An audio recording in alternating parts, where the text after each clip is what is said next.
Yeah. Right, good evening, councillors, ladies and gentlemen. Before we start, we've actually got any apologies. No. Full house. Correct. No apologies to receive. In terms of representation from interested parties, I know we have 2 interested parties. I'm going to deal with that slightly differently. It's the first item on our planning agenda, as it were, so we'll deal with that at that point if we may. The second item that we're going to have is declarations of interest. First of all, any disclosable pecuniary interests to declare? No. And secondly, any other interests need to declare? No? The minutes of the meeting which were held on the 2nd of January have been circulated. Present were myself, Councillor Chesser, and Councillor Shearer. On that basis, can I look to my left and to my right and ask whether or not somebody wants to propose that those meetings minutes are accepted? Mr. Shearer, yes. All those in favour? I was there, so I can do it. Right, bear with me a second.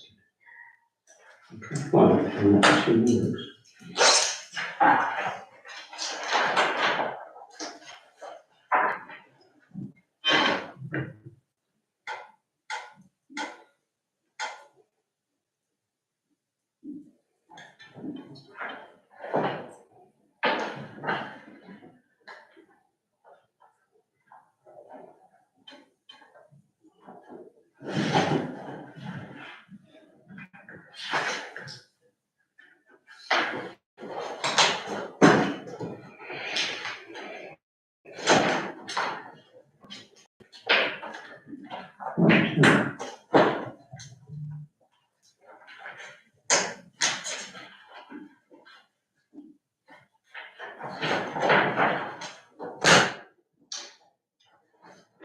That actually now brings us on to the planning applications. I promise you it wouldn't take long. Now, the first item may seem very familiar. Beaumont House, Road. This, of course, we looked at last month, and at that stage we said that we had no objection to it. And I think, as I recorded in my notes prior to the meeting, that there was nothing on the portal. Since then, however, and they have in fact attended this evening. But our first consideration has to be, do we look at it again? Just to remind councillors about what our policy on it is. Generally, the committee shouldn't agree to a request to reconsider a decision previously reached in relation to a planning application. The committee should, however, do so if requested to do so by the planning authority. It should also do so if the decision was made on the basis of a misunderstanding of the nature or detail of the application, or a misunderstanding of relevant planning law or guidance, including the council's own planning guidance. The committee may do so in the event that new material or information not available to it at the time of the original decision becomes available to the committee, and it appears that had it been available earlier, it might have made a material difference to the decision reached. It's the last one, because at that point we weren't aware of any neighbour having any concerns. So our first decision is whether we actually do discuss it all over again. Councillor Shearer. I think we should. When we did discuss it last time, I remember specifically saying that I have no objection, but that was on the premise that no neighbour had objected. In fact, I actually expressed surprise that they hadn't done so. So my no objection at that stage perhaps needs to be re-clarified, if you see what I mean, in the light of new evidence. Well, there were only 3 of us actually present at that meeting, so I'll turn to my left, because you were also there at the time. I also my opinion now. I'm asking your opinion on whether we should or shouldn't Yes, that we should revisit this, because I think there's new information. Right. On that basis, since 2 or 3 people present have taken that view, I would give permission for us to look at it again. At which point it seems relevant to perhaps ask Mr. or Mrs. Terry, whoever wishes to, perhaps explain to us what it is that you would like to, by all means, come. Yes, thank you, Chairman. Well, as you know, my name is Francis Terry. I live at number 28 Herne Road, which is the property adjacent to the Beaumont House, which is the subject of the application. We were not aware that their application had been submitted to the planning authority until well after your meeting on the 2nd of January. Otherwise, we would have made representations to you before that time. I'm therefore very grateful that you can revisit this, as I think has just been decided, on the grounds that we have some new information to give you. The first point I'd like to make, if we could revert to the plan for a moment. Yeah. The first point I'd like to make is that, in my opinion, the drawing does not accurately represent the situation on the ground. This here is the edge of our lounge, and it's shown further to the right, to the east, than it actually is in practice. I've taken this up with the architect who drew the plans, and he says, oh, it was all according to the Ordnance Survey. Well, that may be, but an inspection of the site would show differently. You have, I think, this photograph in front of you, which shows the reality of the situation. This is a view from the window of our dining room, and you have it there. Okay, this is the view from, so that what you saw on the plan implied that this wall here, which is the side wall of our lounge, was more or less in line with that wall there. And therefore there would be little loss to build in that space there. But as you can see, it's not like that. That is a vital source of light to the window of the dining room from where this photograph was taken. And probably, and more importantly even, it's the source of light and air for the many plants and shrubs which grow in this area.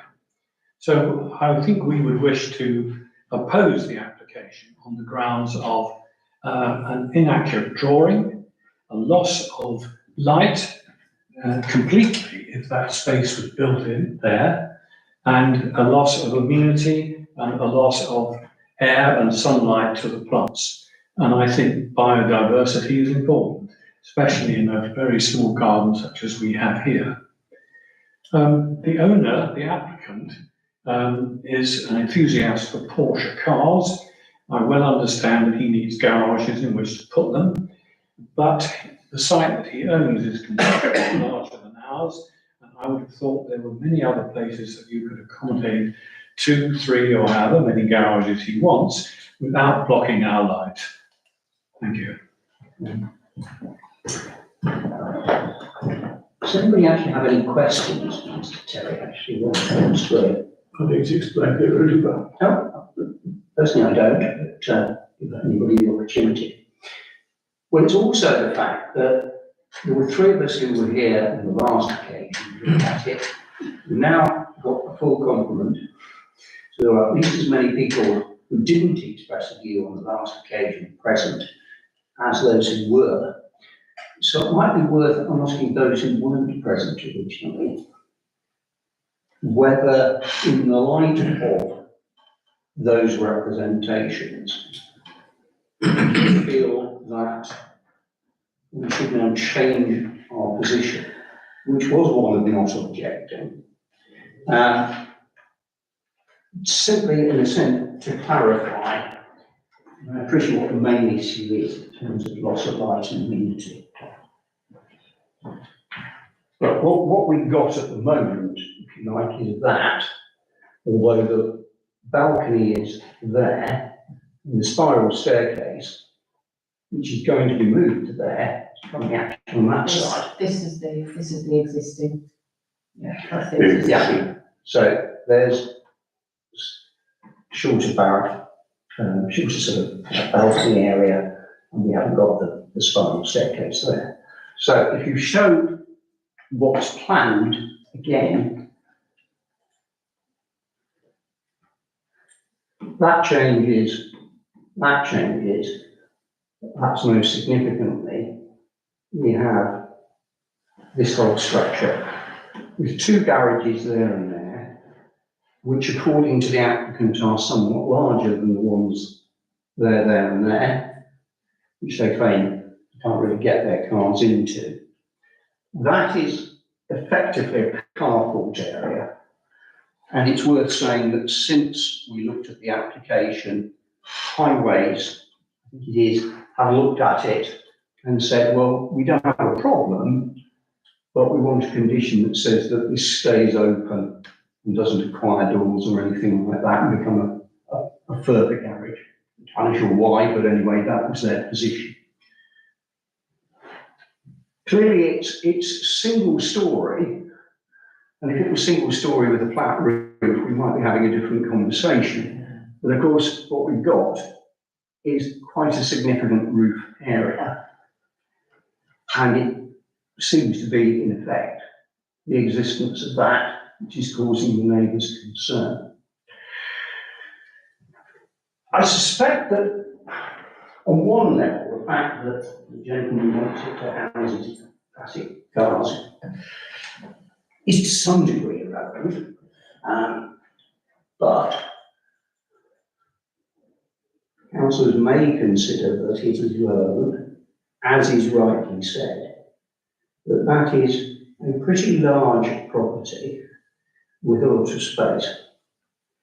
And it would probably be possible to build alternative garaging that wasn't in that location.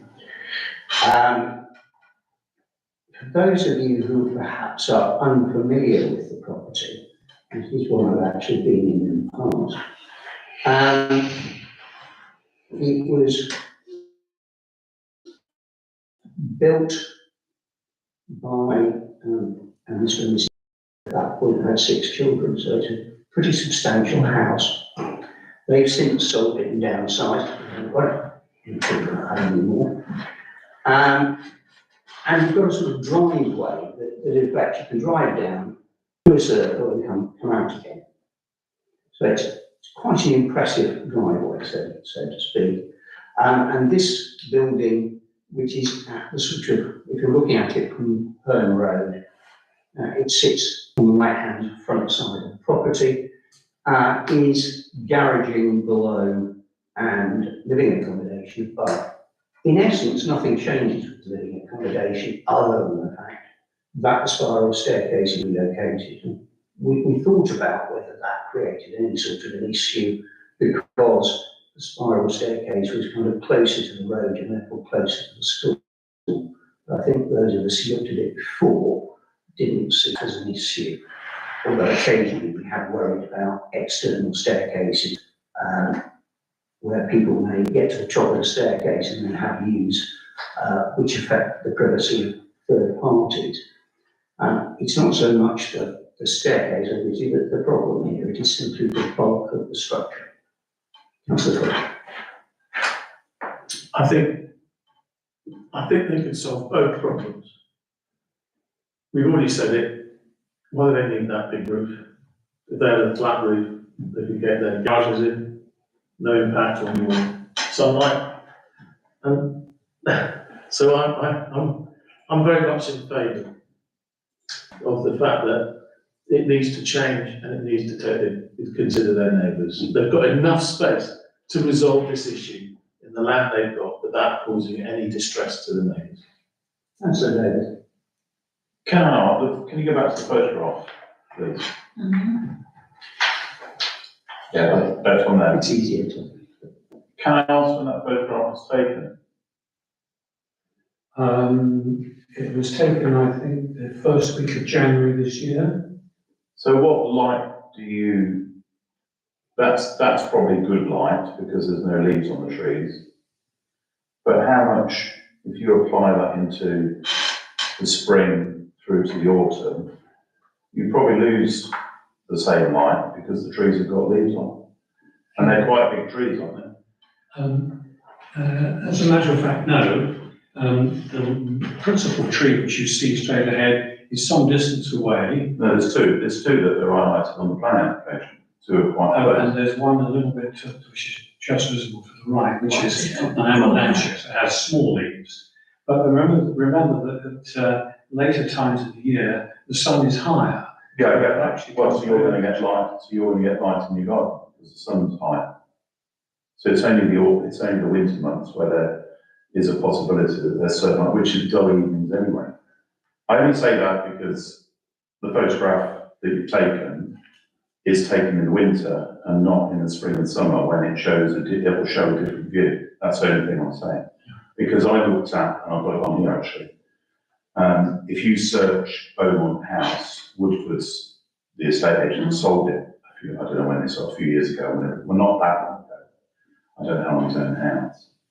And there's a video on YouTube for the house, and it shows the trees quite clear, which should give you the shading, the very thing that you talk about, which the roof's going to create. So I only put that in as a different view. That's the only thing. Councillor Arnold. What are the, I know we've been through this before, I'm pretty sure, what are our standing orders, I guess, regarding obstructing light into someone's property? The short answer is that we don't have any specific policy around it. It is one of the many, many considerations that we might think about in terms of looking at planning applications. It's actually legally one of the most tricky areas, rights to light and air, because it's not necessarily as easy as just pointing at that photograph and saying, well, obviously it'll now be less, therefore we should be able to stop it. But under certain circumstances, so to speak. But it seems to me that it is possible to look at it in planning terms because of the impact, if we use a relatively negative word, or sort of all-embracing word, I suppose, might be a better way of putting it. The impact that the proposal would have on an adjoining property or properties. And that impact might be all sorts of different things. It might involve lack of privacy, but it might involve interference with light, or any one of a number of things.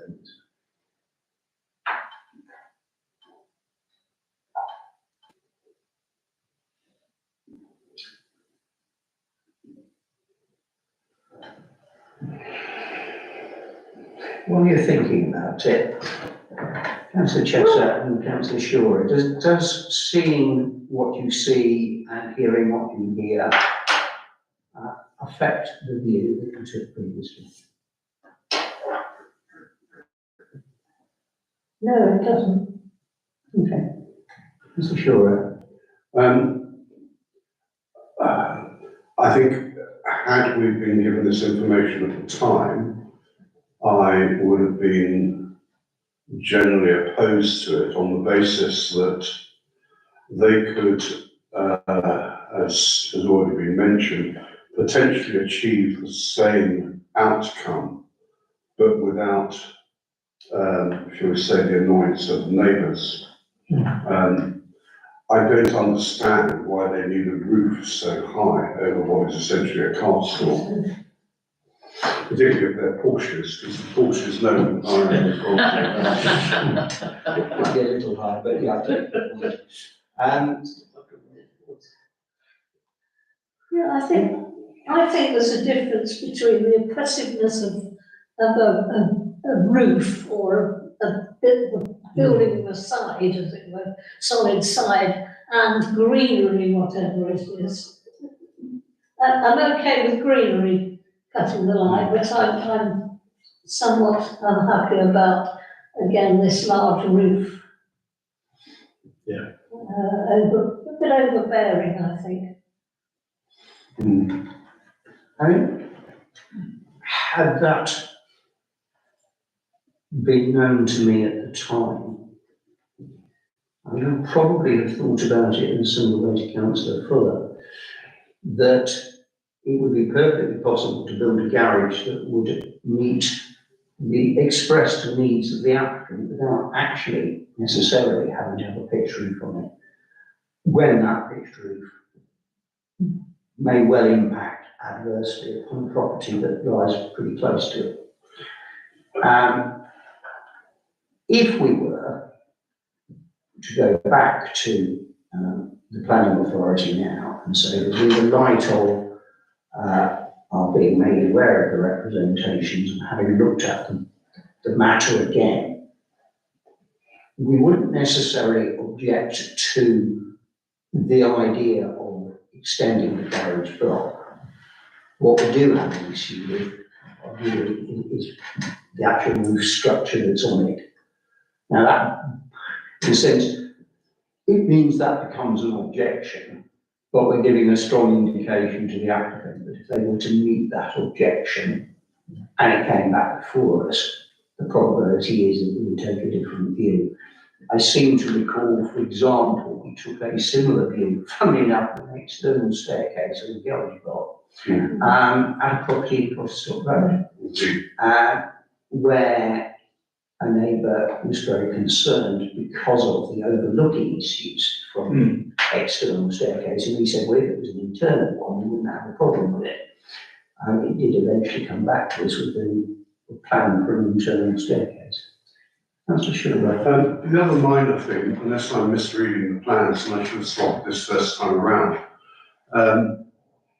the conservatory seems to be correctly located in the thing that's in the bottom left, but the one that's in the top right, it's been shunted probably the best part of 30 odd feet to the south. Yes. Are you making the same point in effect Mr. Terry was? Yeah, The drawing the drawing is is very misleading as to the position of the neighbouring property. Yeah, that's the point.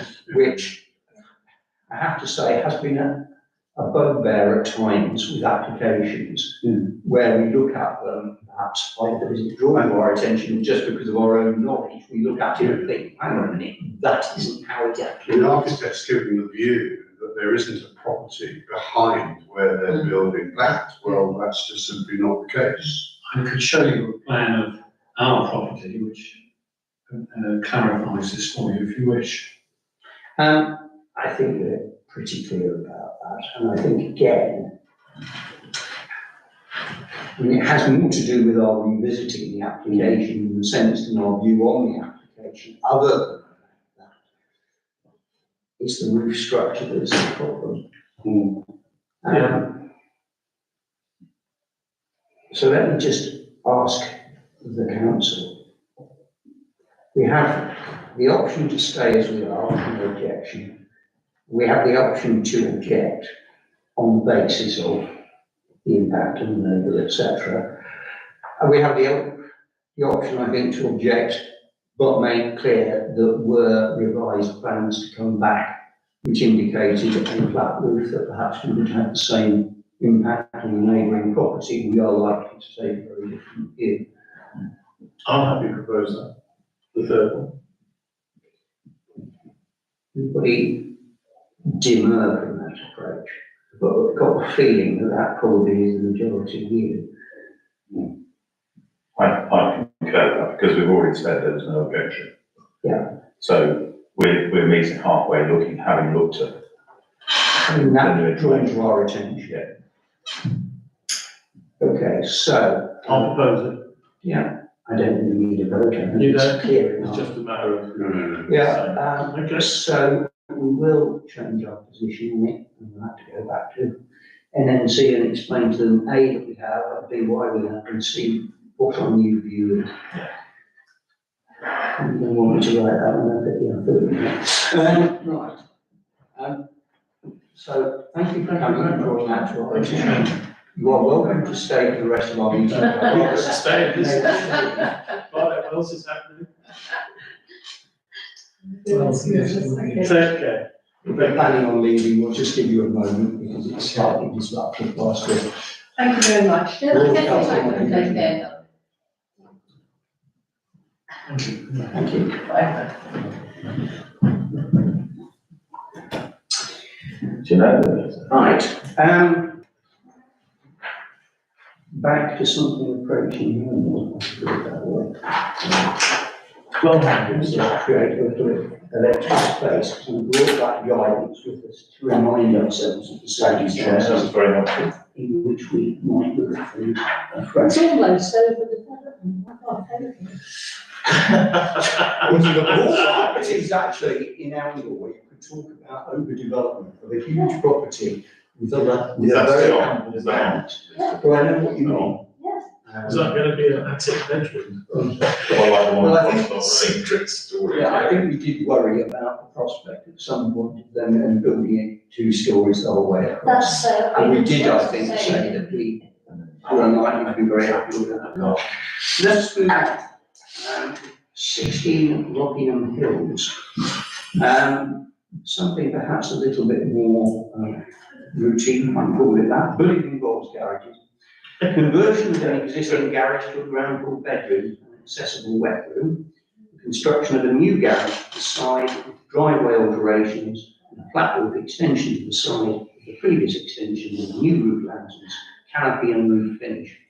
I have to say, it's a lot clearer when you see the pictures.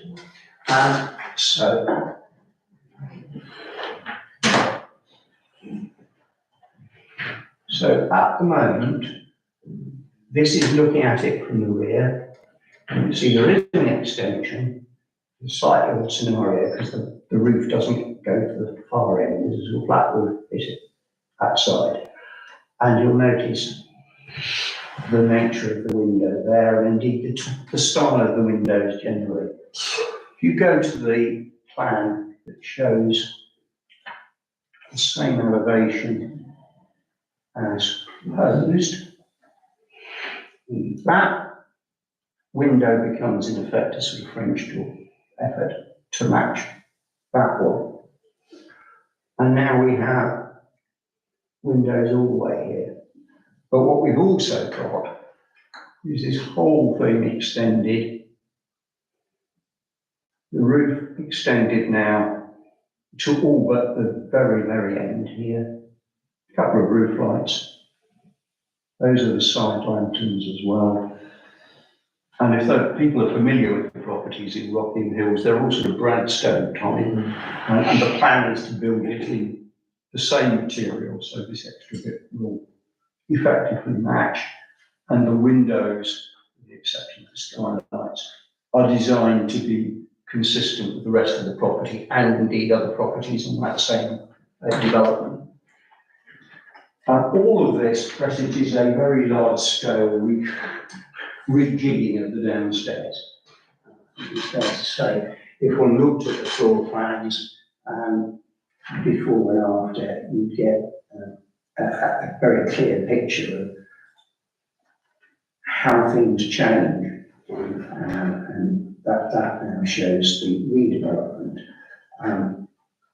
2 or 3 things to notice. Despite the fact there is a garage, note the 3 cars parked outside, as it were, the frontage of the property, the garage bit on the extreme left as we look at it, that looks from that to be capable of housing a single vehicle, in fact. And then we've got the new sort of bedroom stroke wet room on the ground floor, but also the rejigging of the ground floor area. There's no actual change to the access to the property, but the driveway, which would be asphalt, will simply extend up to the new garage because the new garage is, you know, to the left of the old one. There is a group of 3 small trees that will have to be removed to accommodate this. We don't know anything more about those trees from the application. Funny enough, the doors from the existing garage will simply be reused, so there's no change in the appearance except for the fact that it moves to the side somewhat. And when I looked at this, the early comment on the application on the portal came from Highways, but it was one of their standard, we draw your attention to our parking standards, which talks about number of parking spaces per bedroom, number of bedrooms, etc. Which becomes slightly tricky because the only plans that we've got are ground floor plans. I have no idea how many bedrooms there are upstairs. But obviously we're adding a bedroom downstairs, so it might alter the number of parking spaces that are required, but you simply can't tell from the application whether it does or doesn't meet that. If I remember those parking standards correctly, they don't tend to factor in a single garage as a parking space. Probably cognizant of the fact that probably far more garages are used for storage than are ever used for actually putting cars in them. But a double garage, I think they count as a single space. And then they look at the spaces available outside, but they have to be of certain dimensions to pass. The difficulty I have is that from what is available on the portal, you simply can't tell whether or not what is proposed would or wouldn't fall foul of those parking standards. But in terms of what's planned for the building, it's on, actually, if you see the location plan, Trying to work out where it was. yeah, if you can go to the location plan, because it's, I mean, it is very self-explanatory. It's on a corner. It is, in effect, yeah, you're right, it's a corner plot. And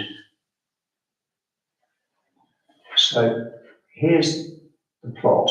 What you'll notice is there is no building here at all. So it's extended this way, but it doesn't have any impact on anything because there isn't anything. The properties are to the other side and some are actually in Watson Close, but it doesn't appear to me to have any impact on anything or anybody.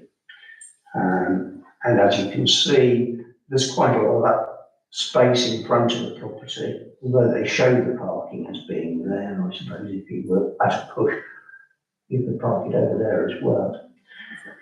It's a no-brainer. No objections. Anybody got any problems with it? I don't see there's any grounds to object, really. I couldn't think of anything. No. Okay.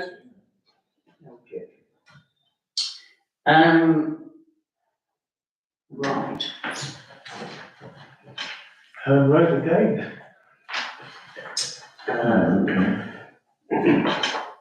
Now, what you will have noticed is that for some reason or another, I entirely missed the 12 Road. So what we'll do is we'll look at the things that I did actually address, and I have no idea how that happened. And just look at 18 Benfield Road for the moment, which is described as a single story rear extension. There is then the variation, a condition in relation to 19 Crossstock Road and the Laxton Grammar, the Prince William School, things there for information. So what I'm going to suggest is we'll deal with the things that I did actually manage to report on. As I say, quite how that got missed by me, I just don't know. 18 Benfield Road, interesting, it's listed, it's ordered line board, it's in the conservation area, it's described as being 17th century. I have to say, I don't think you necessarily realise it from looking at it. It's two properties run into one. And the listing talks about it as being part of this group of the even numbers between 6 and 20, bearing in mind that 18 and 20 are now simply number 18. There is a lean-to, which, thank you, you anticipate me, currently on the back of the property. I think one could safely say it doesn't add a lot to the property visually. It doesn't actually add a lot to the amenity of the property either. and Bancroft Associates have come up with a plan to effectively create an extension which runs across the whole of the back of the property, but at a single story level. It increases the floor space from 72 to 110 square metres, but it actually only pushes the structure back by just a tad under 4 metres. Currently, it's the rear facade is cement render. The idea is actually to reface it in stone in the traditional style. So that rather looks as if it might be rather more in keeping. Front facade is unaltered. The roof is concrete tiles. The extension, it says, would have blue black slate and composite sheet. Existing windows and doors are painted timber. New windows will be painted timber flush casements. New door will be painted timber. And the ground floor plan indicates that this proposed extension has a garden extension to the existing kitchen, a utility, and a spare bedroom. The point, there's no impact on access or parking for the very good reason the property doesn't have any vehicular access anyway. So it can't impact upon anything. And to that extent, it seems to be parking standards are already there, you know, there might be an extra bedroom being added onto the property. And when I looked at it, the only comment on the portal came from Historic England, which didn't consider it private necessary to offer any advice. And they can't spell conservation.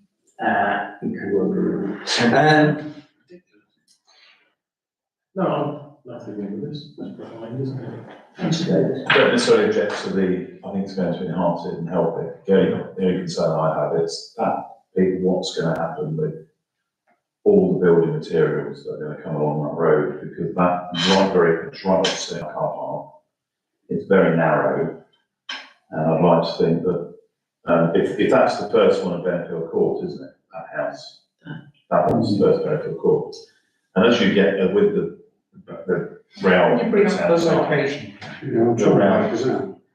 rail that's outside, I think it's the last cottage on the left before Benfield Court. Well, that, and I thought that was the one that was flooded. Well, there is a location plan, but it's not the easiest to see. It's obviously the entrance. Right, so there's our car park. Yeah, There's it is, the it's the grill. last cottage on the left. And as So my only, Councillor Davis says, there it is, it's the last one on the left before Benfield Court. along there. And I just want to know what arrangements they're going to make for, the build. We do it to big builders and we say transport plan and everything else, because if they go sticking a skip on that bit of road, it's going to cause quite a lot of problems. It's right opposite our car park. And I just, right opposite. I take the point. There was a redevelopment of a house in East Road, not a million miles from the entrance and exit of the Sanosi Garden. In fact, property that belongs to former councillor David Wood. And I know that when we considered that one, for very similar reasons, we said, whilst we didn't object to what was being planned, we did think that it was important that there was a construction management I think there needs to be. to manage out as best we Is can. it narrow? It does With narrow. the issues, Very narrow. because if you have a big skip, for example, outside of there, it's. It's not on the end though, it's the one to the next to the end. Certain. Matt is seeing it on Google Maps. That's the. It's the one Well, wherever exactly it is, it's near there. the reality is, we know that stretch of road. It's Yes. narrow, it's busy, and it is in proximity to the car park. So I certainly take on board what Councillor Davis says, and I think it will be a simple enough matter for us to at least flag it, whether they will action it. I'm not subjecting to Yeah. build But enhance. that is simply a condition And I guess the other thing that we might say, because it's sort of what we do say, is this, that we would expect the redevelopment to be carried out on the basis of retaining wherever possible original materials and so on. Now, to be fair, the design and access statement makes the point that that will be done. Indeed, materials will, where possible, be reused. But I think that we could flag that we think that that's important. I'm not sure they can necessarily very easily be made a condition as such. But again, I think rather like Councillor Davis, it looks messy at the back at the moment. Yeah. That extension was put up, the design and access statement suggests in the 50s or 60s. It adds nothing to the quality of the building. Indeed, if it does anything, it probably detracts from it. I suspect that what is planned will certainly improve the building and make it more livable. And I can't see that it's likely to adversely impact. I agree. Doubtless if the conservation officer had a different view, they'll express it, but I would have thought that it's one of those ones where I just don't see it as a problem. From a conservation point of view, improve the property. Yeah, you're not going to argue with that, are you? So, no objection. Yeah. If we say construction management plan, but just write materials down as well, just to remind us that that's part of our thinking. The next one, I don't propose to spend very long on. 19 Cotterstock Road. There used to be a big house on it, Pembroke House. Pembroke House became deserted after its owners, Mr. and Mrs. Sloan, sadly died. The property was then vandalised. It was then the victim of an arson attack, and it is now no more. The site, it has been levelled. Oh, that one. And it is where they already have planning permission to put two fairly significant sized properties on there. And what's happened is that they want to tweak what we're going to build, because they think we can build it nicer. But it means they're departing from the plans which gained approval. You may recall the property, because it has a rather unusual frontage. This is the other one, isn't it? Right, it's already there.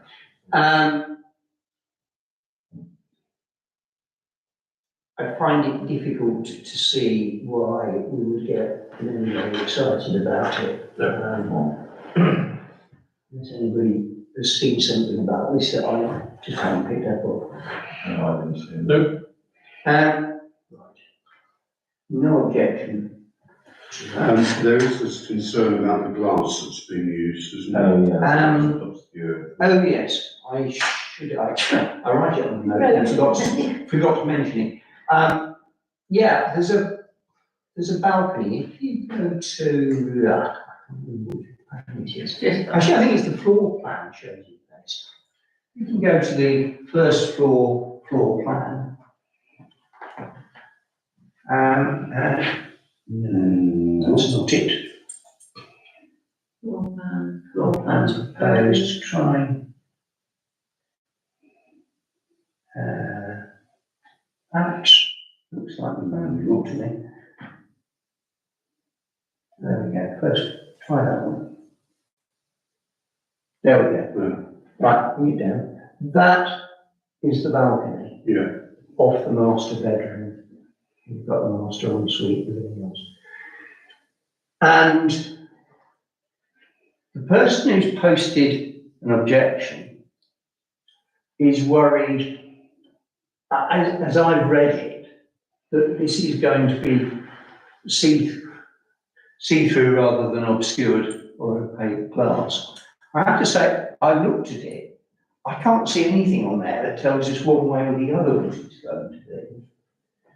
And it strikes me that if it's comparatively low, I'm not sure if it would make much difference what it was, because unless the thing was above head height in terms of any glass structure, which would turn it from something that doesn't look much like a balcony into something else.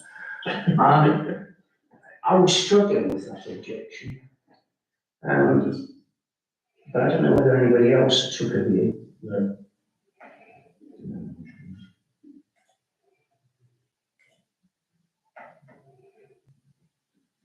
I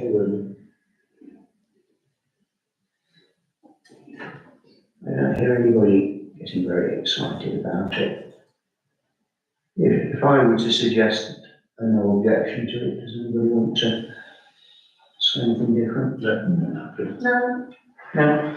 So no objection to that variation. The next one, the repollarding of a lime tree. That came on the agenda in the same week that we got a missive from NNC following comments we've made previously in relation to applications concerning trees in the conservation area. And essentially what NNC were drawing to our attention was, look, if you get an application relating to a tree in a conservation area that is not of itself subject to a TPO, essentially, as an authority, there are only two options: do nothing or list it and give it a TPO. Which I don't think, certainly I haven't fully appreciated before. So having read it, I decided I'd go away and look at it in a bit more detail, hence the paper that I produced that's been circulated, guidance on applications for tree works in the conservation area. But what's interesting, if you actually go to this plan, there are only two documents in there, and one of them is the application. But if you go to the other document, you'll see where it is. If ever a tree was in a more prominent position in the town, it's slightly difficult to imagine it. It's near the bus station. It's that one there. So here is North Street, there's Jericho, round into the marketplace. And here is the tree. An extremely visible tree in the conservation area. Not true. A nice tree. A tree that I suspect would be rather worried if it went. And when you look at what it says, one could ask that the tree be listed at, well, I said listed, TPO'd, because of its significance. And if NNC were to agree, and doubtless they would then seek the advice of their tree officer in employment, essentially works couldn't be done to it without permission on the basis of a TPO, with which we are all familiar. So the question here could be, the legislation appears from the guidance I read over the weekend to say that one of the factors you can take into account is the likelihood, as it were, of the thing not being done properly. And of course, in terms of who is responsible and who is putting in the application, you might think that Elmwood School is one of the more responsible landowners locally. They have, of course, this huge estate. They have a huge tree management plan, etc., which occasionally we have reason to look at. But all that said, to my mind, it will be very, very sad if anything untoward happened to the tree, either in terms of its removal, which is not what is planned, it is simply repollarding, which in ordinary parlance would amount to tree husbandry, and we wouldn't get worked up about it. But it now seems that what we've actually got to think about, where it is tree husbandry, but of a tree in the conservation area where it has to go through this process, is do we actually think that it would warrant risking? And the factors are, as I set out in my paper, and one of the key factors is its visibility or otherwise. Well, as I say, it's about the most visible tree in Mackie. Councillor Phillips. And then Councillor Sugar. TPO it, and then you've got the protection that you need. So if, you know, that's the thing I say, if our school decide to pollard it, then we've got that TPO protection. And, you know, get the tree, if you want to get the tree officer involved, but it's an important tree. I know that tree very well. I used to walk past it virtually every day. I'm sure we're all familiar. Well, we'll do, I think. Yes, I mean, we don't have the power to create the TPO, it's only the authority, but we can request that that be done. I don't recall this council asking for that to happen before, but then I don't think we were perhaps as aware of the position as we now are. Thanks to NMC, and pointed it out and maybe go look at it. Now, am I just getting a bit worked up about it, and these councillors are getting a bit worked up about it, or do others feel a similar way that we should actually invite them to consider this? I keep saying listing it, even it's into very respectable. Well, it's not. I think Councillor Sure. I think we should request that there be an order placed on the tree, if only looking towards the future. It's difficult really to know because they're talking about it being pollarded. And depending on how that's done and how severe it is, it could actually be in the best interest of the tree. Yeah, You see what I mean? The point is that pollarding can actually extend the lifetime of a tree. So I really have mixed feelings about it. It doesn't seem as though they're intending to take the tree down. What I don't know is how severe the pollarding is intended. No, I think we can feel reasonably reassured, A, because of who the applicant is, B, it's perfectly obvious that they would be using James Rowlett to do it. I think we're all familiar with him as being one of the leading people around trees in this particular area.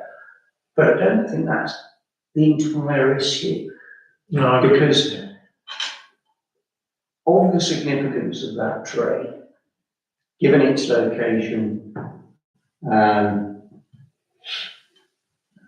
it's just such an integral part of the town that it just seems that it's an opportunity to say, we'll do it.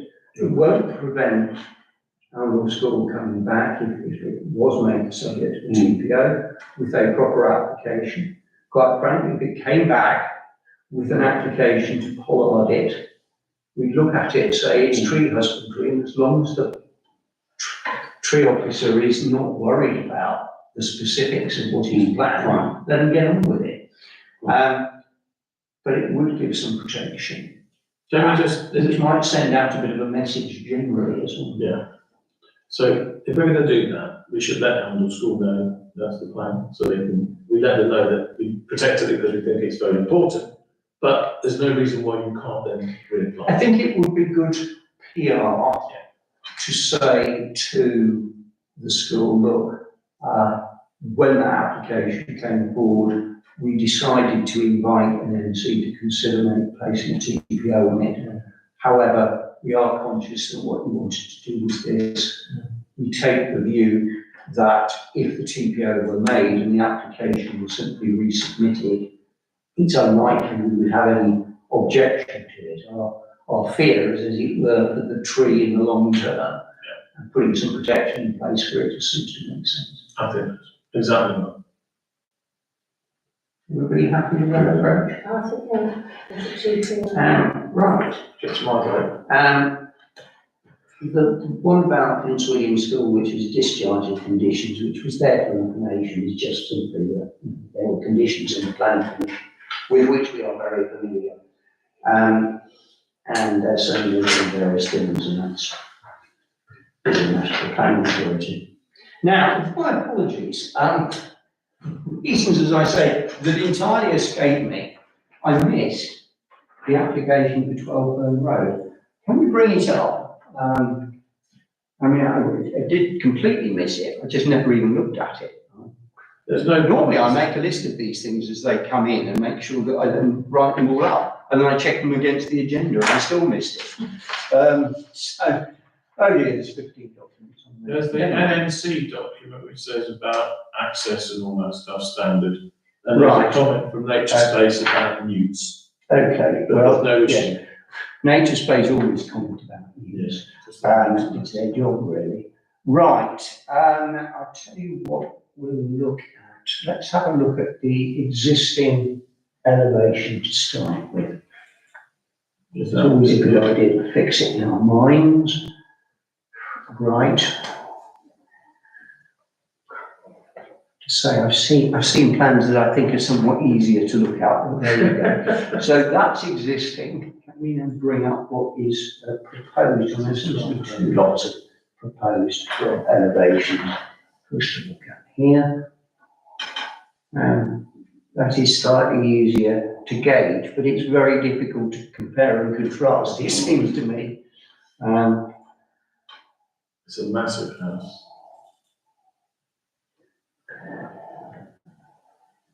Right. Is that new? That's the proposal, Extra paragraphs. which is, yeah, I mean, it's a pretty dramatic building. But it's so difficult to compare it, like for like. Right. So that's the only It's like this. Yeah, the thing I would normally do if I was looking at something, would to go to the design and access statements, pick up a lot of. First of all, I always look to see you've done it, some better than others. Right, let's have a look and see what it says. May well be you looked at it and I'm the only one who hasn't, but there we go. So, first of all, a location plan. I do think that if you're going to do a location plan, to show the name of the road would be helpful. To show particularly the name of that road would be even arguably more helpful, but there you go. I mean, it just doesn't. However, there we have an aerial view of it. So it's arguably slightly clearer because we can now see Herne Road there and we can see our old friend Red Kite Drive, which also means that if you think back a couple of months, we were looking at a planning application for McCarthy Stone, who wanted to develop the 42 unit thing over there that we didn't like very much for various reasons. So this is more or less on the opposite side of the road to it. It's a very big plot. It does seem to occupy, looking at that sort of Google Earth shot, pretty much the width of the thing already. It's not going to change the width though, is it? No. So I don't like it. Can we do it on taste? probably not. That's better.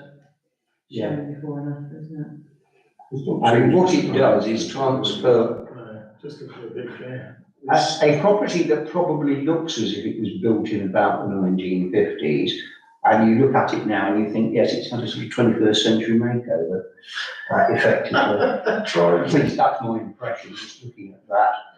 There's the rear, and there it is again. I mean, it looks chalk and cheese, doesn't it? It really does. But the basic sort of structures It'd be a big there, improvement. that, for example, with this Some huge concert hall. glassed area, these seem to be becoming far more common. I've noticed in buildings all over the place. What is that supposed to be? Well, in terms of the use? if we have a look at the floor plans in due course, let's just be thumbing through. it? here Yeah, and be see an what we outside can see. dining area, won't it? So we get various elevations, so that's from the rear garden, which isn't going to be overlooked at all. I don't see it's going to cause any overlooking issues. Habitat. Okay. Pictures are great. The text adds virtually nothing It's just. to one's understanding. Over the years, it's been added to. Yes, I mean, it's clearly, if you go back, Yeah, it's one of these things that looks as if it's grown like topsy. It was probably that central area, then you Yeah, get it that. was. Even in my time, it's grown those two bits. It's two wings in effect. So it's certainly tidying it up. If we look at the floor plans, Yeah. so if we look at the existing floor plan, it is, Existing, hello. yeah.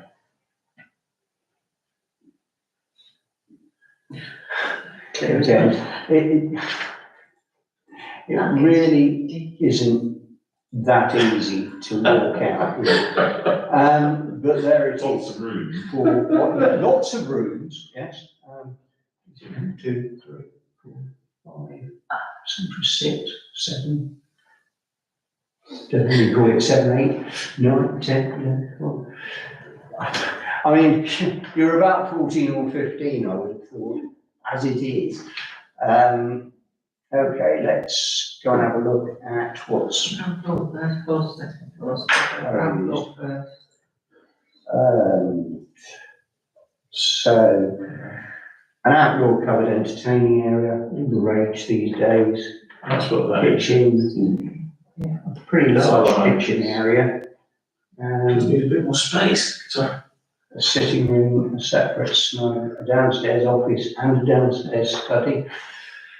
We're gutting the inside. and the back. Yes, I mean, it looks to me like it's just going to be completely working, isn't it? First floor, So we've got first floor, That's good. we've got 3 bedrooms on the first floor, and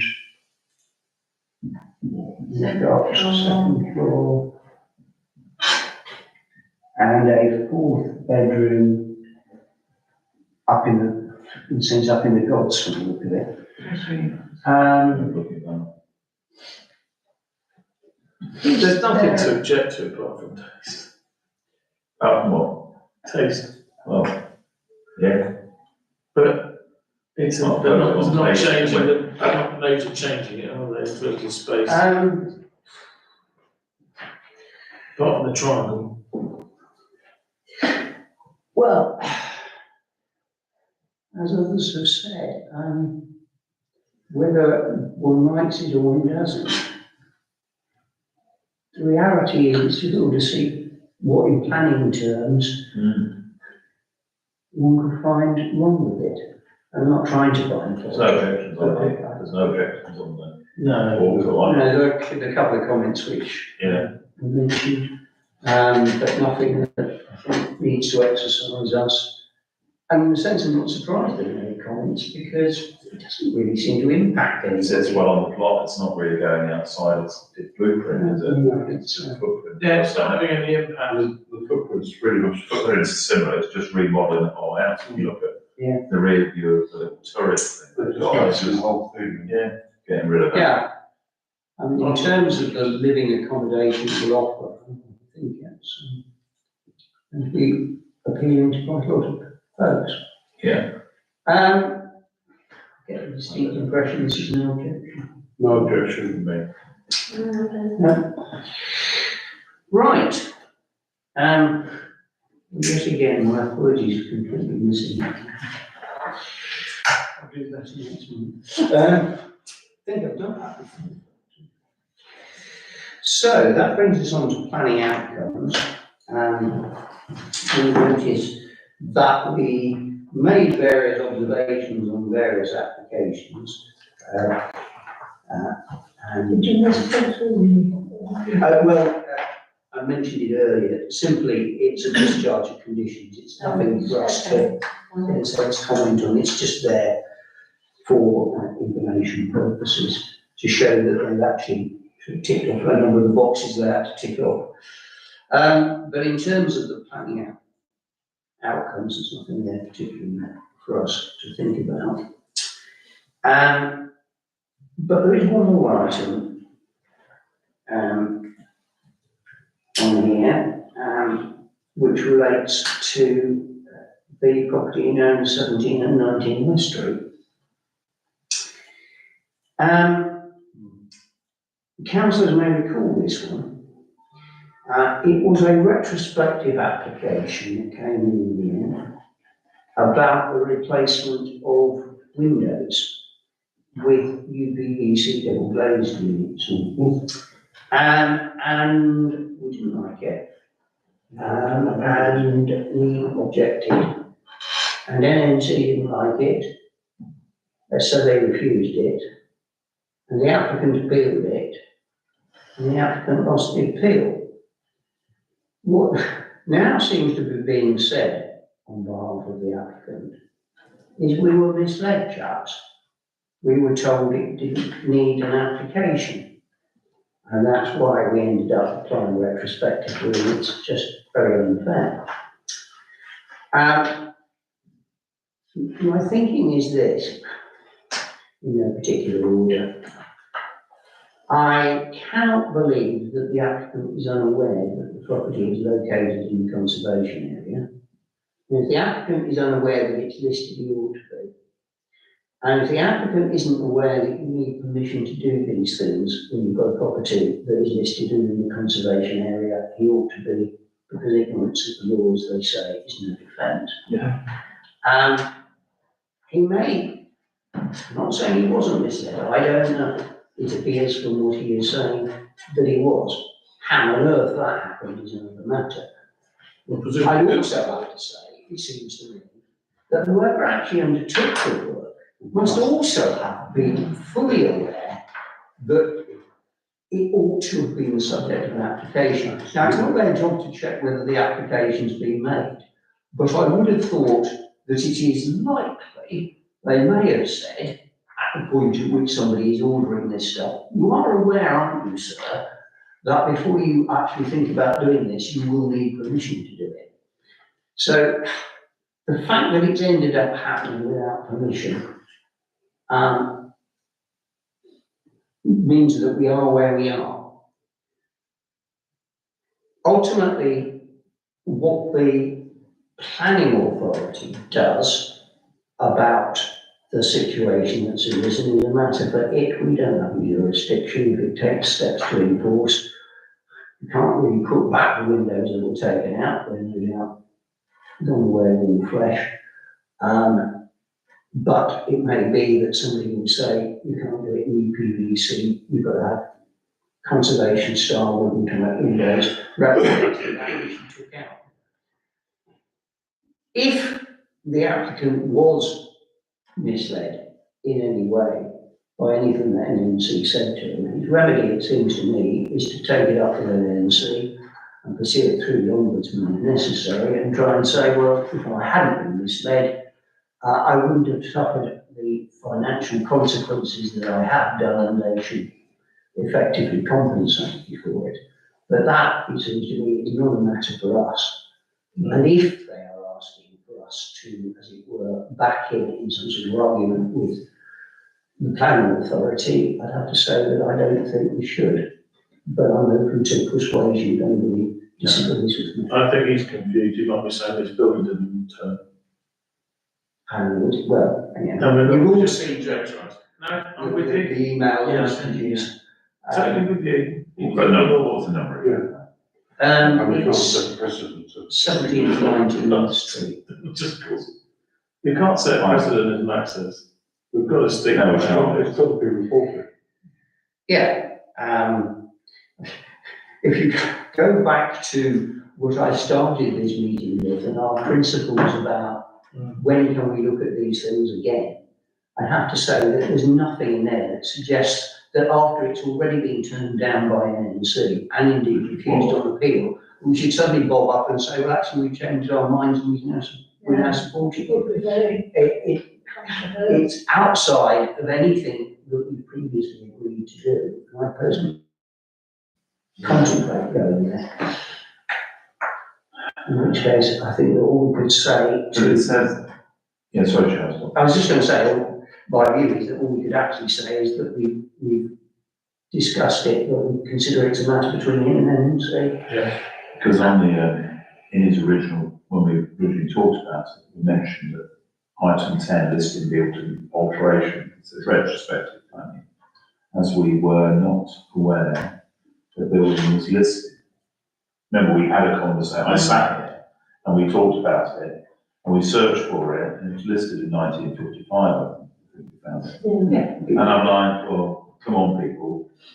And I'm really disappointed that NNC, now it got close quite right. But regardless of anybody coming forward, let them have the battle, but that needs enforcement and that needs putting back how it was originally. Regardless, yes, it's got to be wooden windows and everything else, but we can't allow that to happen. Because that sets precedent for other people in the street. Yeah, And I think it puts us in a very difficult position. So that sounds as if we want to go one step further than I said, and I'm not in any way learning from this, but we should actually go back to NNC and say, well, what are you going to do about enforcing Yeah. this situation? Well, there's already an enforcement notice on it, but I think what they were hoping to come to an agreement, if you remember when it was first discussed, there was a suggestion that these ones be left in, but when the end of their natural life came, it would revert. But like everybody said, they could last for 30 years. Well, they probably won't own the building, but there'll be a, Well, who knows, but who knows? I don't think that's the right approach at all. I mean, that's just a shock to the person concerned. And As I think I wrote in an email that circulated at the time, the issue here is not about how we got here. It's about what it's done to a listed Absolutely. building in an Yes. important part of the town. Exactly It's- right. It's Exactly not, right.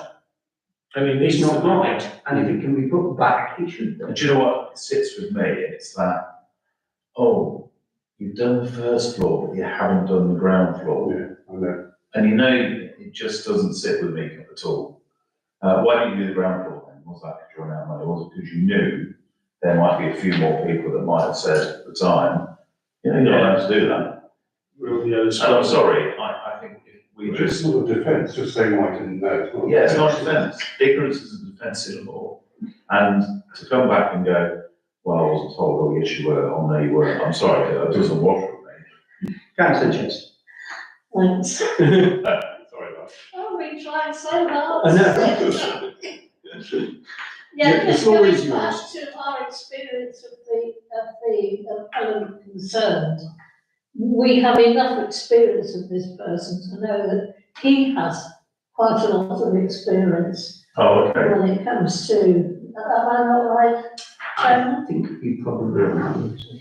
And he would know, even if he didn't know the precise, position of this building in terms of planning, he would know to ask about it Oh, there you go. because of his experience. Right, sort of. I think we've probably done that all today. Yeah, please. Right, penultimate matter on the agenda, looks as if it could be huge, but actually I don't think it's going to be.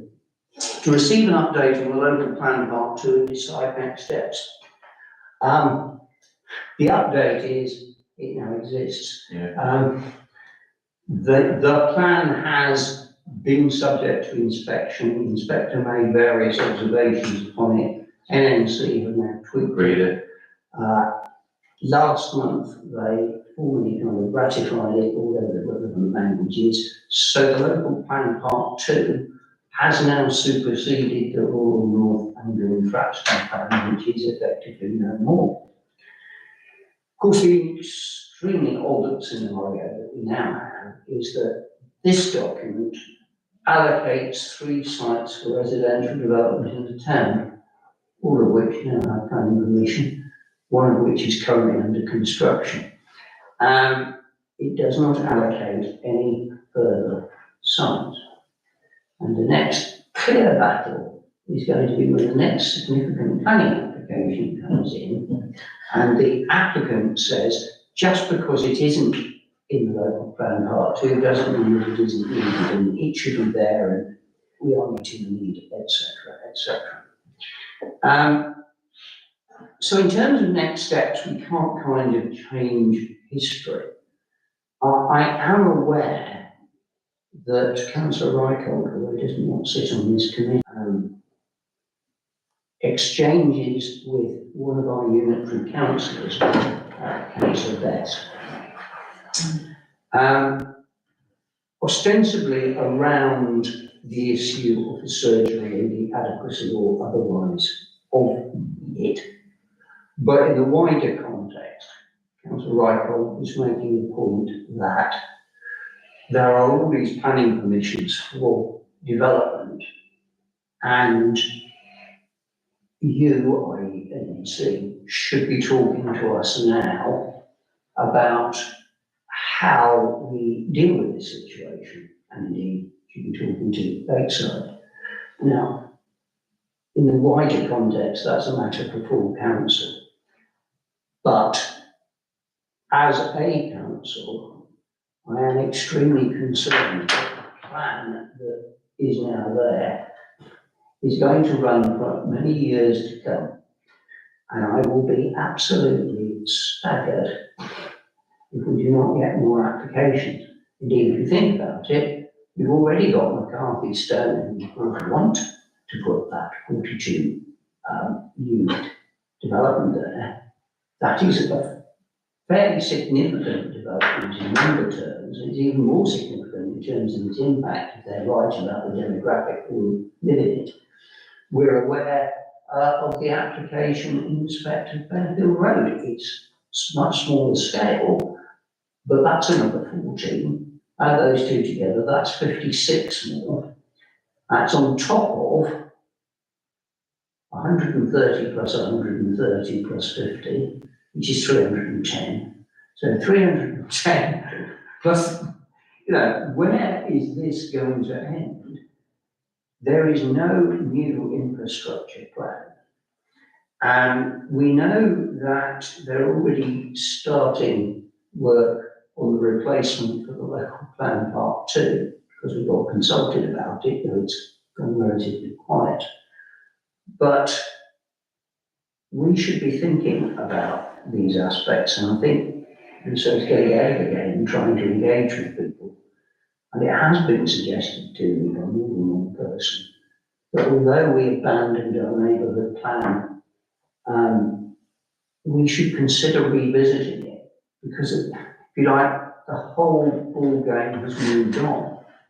There are now no sites identified and allocated for future residential development. Well, who should be leading that? Shouldn't we be actually working out now where the next phase of development should go? Ideally in the form of a neighbourhood plan. But we certainly should be talking about it. Or is it just me? If others feel a similar way, then it almost looks to me like we virtually need a standing item on the agenda to talk through things like this and figure out where we are going to go, planning for the future. Anybody else any thoughts on that? I'm sorry, I'm knackered. It's a long day, but it is only quote unquote 10 tonight. And maybe nobody has the enthusiasm to talk about it now. I think But it's a relatively light agenda, so it gave us the opportunity to vote it. is it worth having something on the full council agenda Yeah, I think that's best. in terms of trying to get a view from the whole council? I'm keen that we do, because knowing they've just passed Stoke Doyle Road, the field next to it, towards Wood Lane, will probably be a target, because it's the nature of where it is. It's ridiculous. And then we know we've got other sites that weren't considered at the time, but Yeah, I think we need to agree as a council Yes, what then we work the on it. council's view is in reaction to the document. I mean, it's bigger than this committee. absolutely. I think that is probably pretty sensible. Also, can you ask that under that planning heading, where we will deal with the receiving of the minutes of this meeting, that we actually have an item under there about, I think we could call it something like local plan part 2 and beyond. And let's start a discussion. May well be that full council feel that the matter should come back into this committee. So this is got a view. Start shaping some policy to bring back to full council for its It may consideration. well come up at the ATM in May, isn't I wouldn't get towards, yes, it's planned for the end of May, and we would not be at all surprised. Because It will with building. the, It's going on. the public need to understand where we're now at. Yeah. And what the next thing is likely to be. Right, Because I don't think that a lot of people out there have fully thought through the consequences of the housing I've just spoken about, let alone if there are any further significant developments within, say, the next 5 years. Well, I think for the annual town meeting as well, that's where the North Point representatives need to stand there and actually tell them what their vision is for our area, because having sat through that planning committee meeting and talked about a particular block in town, it was almost gleeful that they'd got the local plan part 2 through in December, and then lo and behold, the first planning application in terms of to be talked about is one in Elmdale on Stoke Laura. Yes. So Well, there's of course. no coincidence, you know. Yeah, and of course it was almost a done deal from the moment that the Local Plan Part 2 got its approval. Yeah. Because how are they going to turn around ultimately and turn that down? That's it. They wouldn't, because they've already allocated it. Yeah. They might have gone backwards and forwards a bit more like a tennis match over specifics before granting it.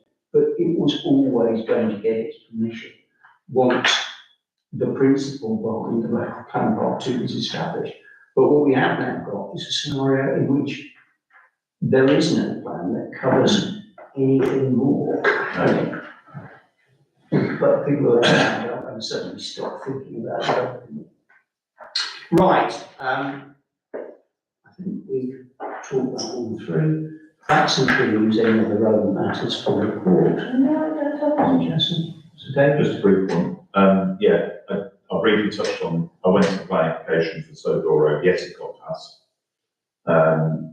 But just to flag, that I then had one of the charitable people from the Fifis, which is the charity that owned the land, contact me. And he met with me actually.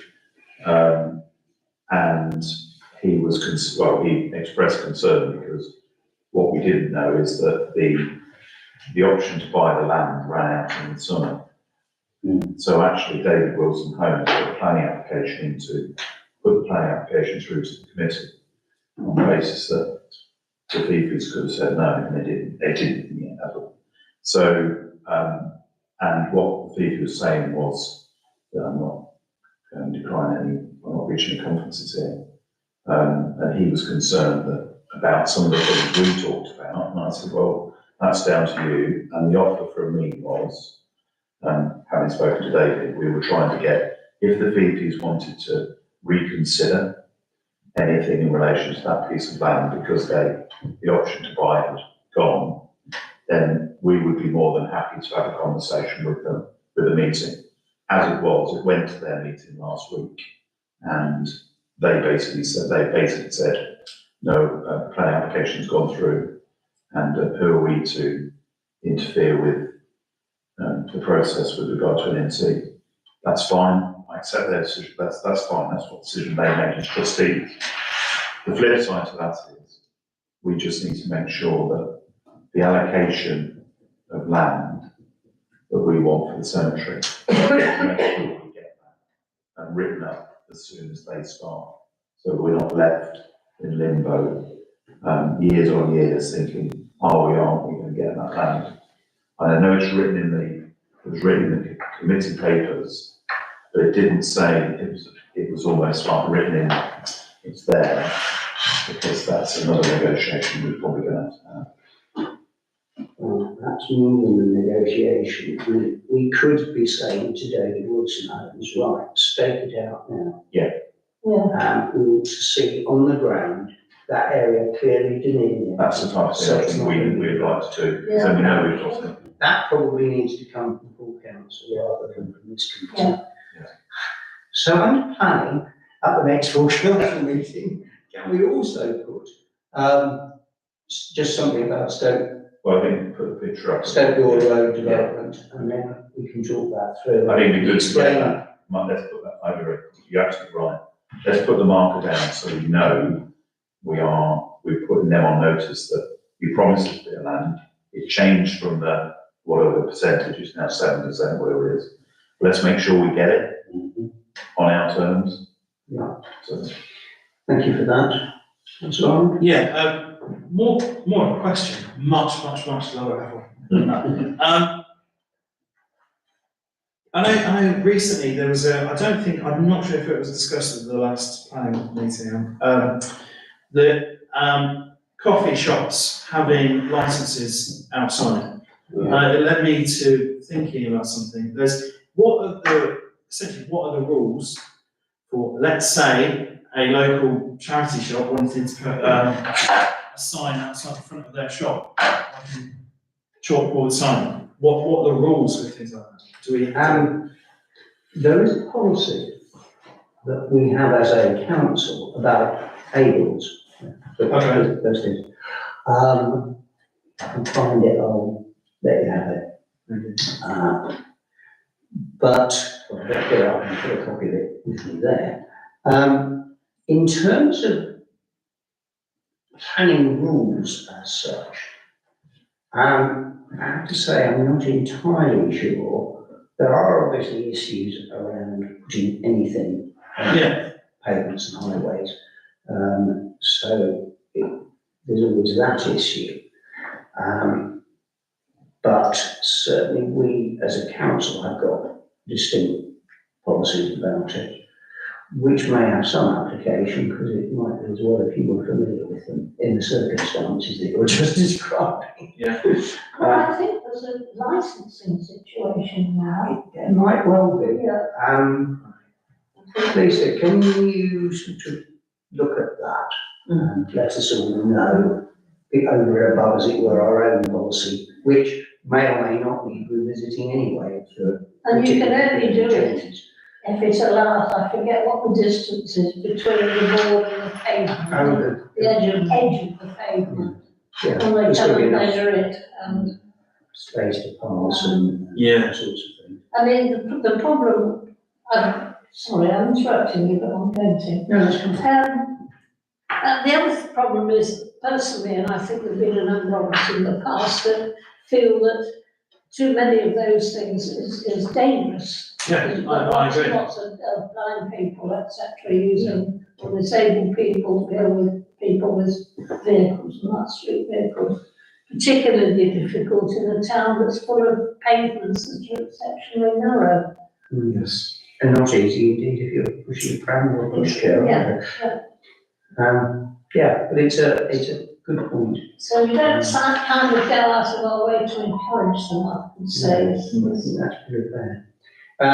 In fact, if you hang on 5 minutes at the end, I'll fish it out of there and Lisa can run for a couple of it.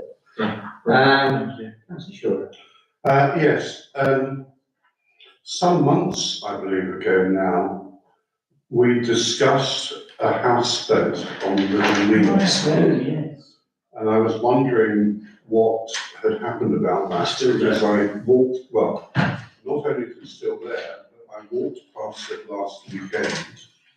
And they've now erected a solar panel unit in the adjacent field, and also established a generator in the adjacent field.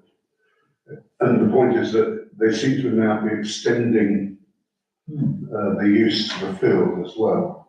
I just have no idea. I've got pictures of it on my phone, but I just was wondering whatever happened about it. Any update for us? No, I haven't, but, Can you over a draw, month or so ago, they Yeah. just said enforcement was still dealing with it. can we get on to enforcement? Yeah. Because I think there is a little problem with enforcement at the moment, because I think there were only 2 people involved in it. One was left and the other's on long-term sick. But nevertheless, let's do it. Yeah. Let's draw to their attention There was also, developments that council there was should- also a 4-wheel drive vehicle parked next to it Yeah, as well, well right. when I was there. So anyway, and the second issue, again, I was just literally walking down West Street, last week, I think it was. Yes, it would have been last week. And I was curiously stopped by somebody who was clearly from Northants, had a lanyard and what have you, outside. I don't know the number of the house, it's next to Payne's Cottages, because they had erected a kind of barrier to stop people walking along the pavement and forcing them out into the road. And he was very, shall we say, angry about this. And was asking me, do you know anything about him? I'm not quite sure why he just chose me, I mean, but anyway. See your picture in the. Yeah. Football. Yeah, absolutely. It was because of my hat, that's probably what it was. And he said, oh, they can't do this, and he was moved all the barriers from where it was. Well, now all the scaffolding has gone up outside the property. But he said at the time, they don't have planning permission for anything, so I don't know what this is all about. Oh, yeah, I know the owner of that house well. I think I know that the lady who lives there, and I think she's had problems with tiles coming off her roof, which would be a hazard to the public, walking past on West Street. And I assume it's to fix the roof, but whether she needs planning permission for that, I have no idea. Yeah. I just wouldn't want her to get into trouble. And it was somebody from Northants that spoke to you. Yeah, the guy who stopped me in the street, he was wearing a Northants lanyard, an NNC lanyard. I think he was actually from traffic. His concern was that people were being asked to walk down into the road. Yeah, it was all barriered off properly, Yeah. wasn't it? It was all. Well, it was, yeah. This is before the scaffolding went up. But Yeah, it all seemed to be a bit of a mystery to me. okay. I just wondered whether we ought to maybe investigate it a little bit more. Because it's a very substantial property in the centre of West Street. Yeah. Well, thank you for bringing that to our attention, yes, we'll follow up on that. Councillor Fuller? No, I'm ready. I don't have anything. Lisa, anything Okay. from you? No, Well, we didn't quite make it before 9 o'clock, it looks as if it's about 1 minute past 9, but anyway, thank you all for attending. Take care, everyone.